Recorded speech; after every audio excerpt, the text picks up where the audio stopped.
Good morning everyone.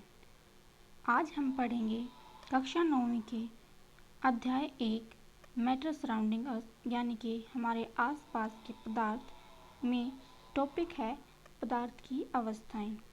इसमें हम देखेंगे कि पदार्थ होते क्या हैं, उसकी अवस्थाएं क्या क्या हैं। उसकी अवस्थाएं को हम इसमें पढ़ेंगे भौतिक संरचना के आधार पर। तो चलिए शुरू करते हैं। सबसे पहले हम देखेंगे पदार्थ किसे कहते हैं। वे वस्तुएं जो स्थान घेरती हैं या जिनका आयतन होता है उन्हें हम पदार्थ कहते हैं, जैसे हवा, पानी, मेज, दूध आदि। इसके अलावा अगर हम देखें कुर्सी या फिर हमारे आसपास की जितनी भी वस्तुएं हैं, जैसे हमारी किताबें, हमारे पेन पेंसिल, सब कुछ क्या है, पदार्थ हैं। तो उम्मीद है आपको समझ आ गया होगा। आयतन यानी कि जो उनकी वॉल्यूम होती है उसे हम क्या कहते हैं, आयतन कहते हैं। नेक्स्ट हम देखते हैं कि संरचना के आधार पर इसके कितने भाग होते हैं। भौतिक संरचना के आधार पर पदार्थ की कितनी अवस्थाएं होती हैं। भौतिक संरचना के आधार पर पदार्थ की अवस्थाएं 3 होती हैं। पहली ठोस अवस्था, दूसरी द्रव अवस्था और तीसरी गैसीय अवस्था। अब हम इन तीनों अवस्थाओं को विस्तार पूर्वक पढ़ेंगे। सबसे पहले ठोस अवस्था यानी कि पदार्थ की ठोस अवस्था को हम कैसे पहचानेंगे। ठोस अवस्था किसे कहते हैं।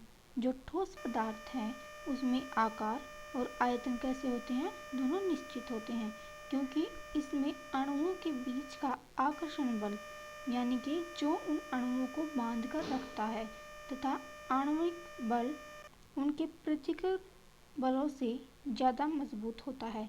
इसलिए पदार्थ के अणु सघन रूप से संकुचित होते हैं यानी कि बिल्कुल पास पास होते हैं और उन्हें पृथक यानी कि उन्हें अलग अलग करना काफ़ी मुश्किल होता है। जितना बल हमें उन्हें पृथक यानी कि अलग करने में लगना चाहिए उससे ज़्यादा बल, आकर्षण बल उनके पदार्थों में उपस्थित होता है, उनके अणुओं में उपस्थित होता है। जैसे मेज, किताब, गेंद, पत्थर के टुकड़े इत्यादि।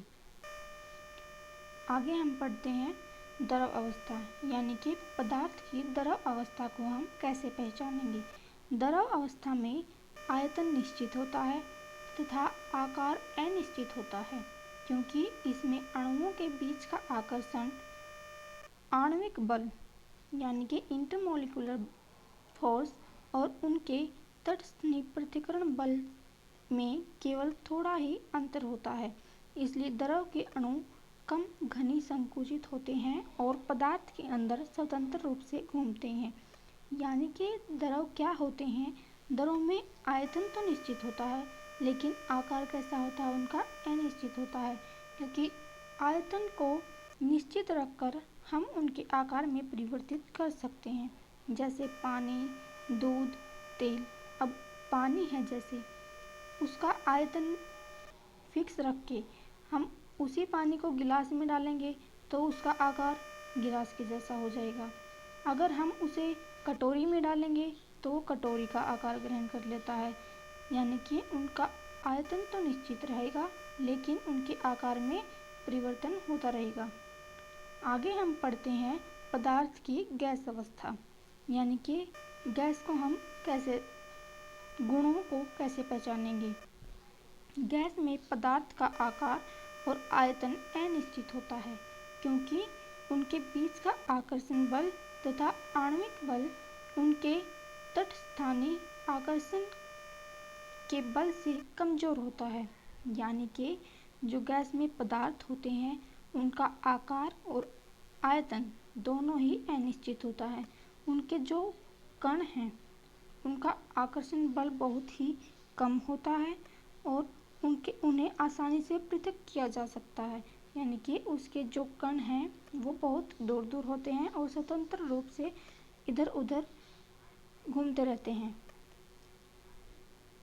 जब एक गैस को दबाव के तहत बर्तन का आयतन क्षेत्र को कम करके रखा जाता है तब कणों के बीच की दूरी कम हो जाती है तथा उनके टकराव के द्वारा दबाव बढ़ जाता है। अगर बर्तन के आयतन को स्थिर रखें और गैस के तापमान को बढ़ा दें तो दबाव में वृद्धि होती है।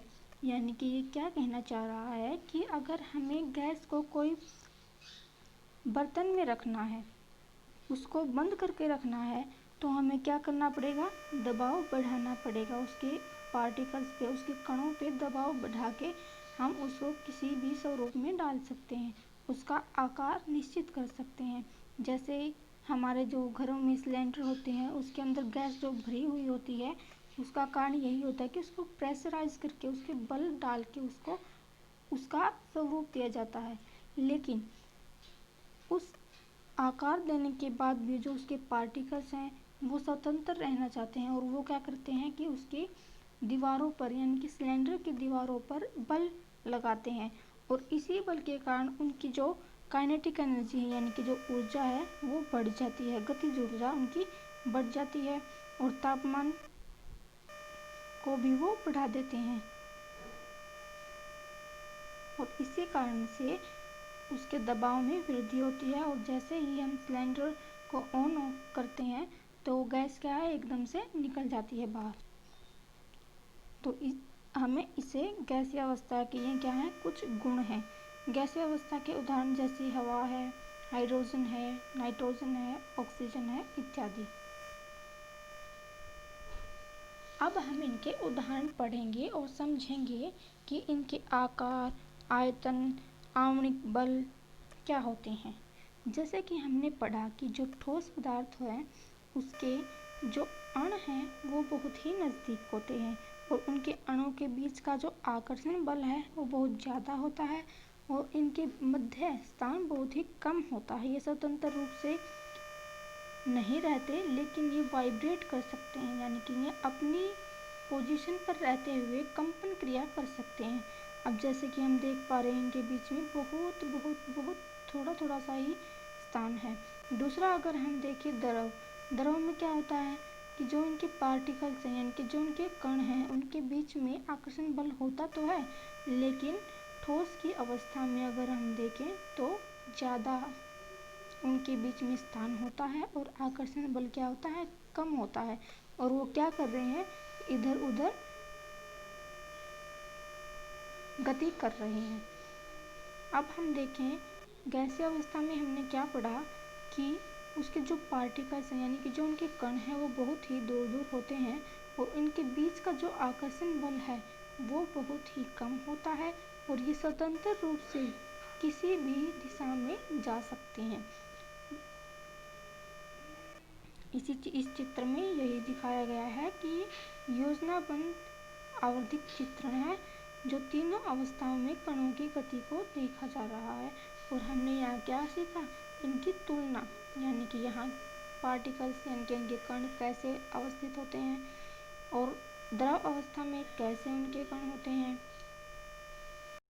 और गैसीय अवस्था में उसके कण कैसे होते हैं, यानी कि उनके बीच का आकर्षण बल उनके कणों पर कैसे निर्भर करता है और उसकी अवस्था, यानी कि द्रव को हम किसी भी आकार में डाल सकते हैं लेकिन उसका आयतन क्या है वो निश्चित रहेगा और ठोस का क्या है, आकार और आयतन दोनों ही निश्चित रहते हैं।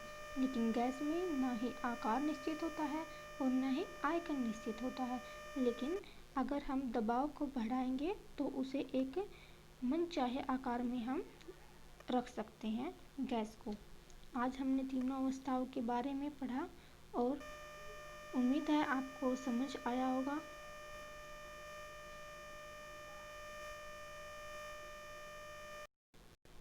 थैंक यू, आपने बहुत ही मन लगाकर सुना और उम्मीद है कि आपको समझ में भी आया होगा। इसके साथ ही आप अपनी पाठ्य पुस्तिका का अध्ययन करते रहें और जो समझ ना आए वो आप कमेंट बॉक्स में आकर मुझसे क्वेश्चन कर सकते हैं।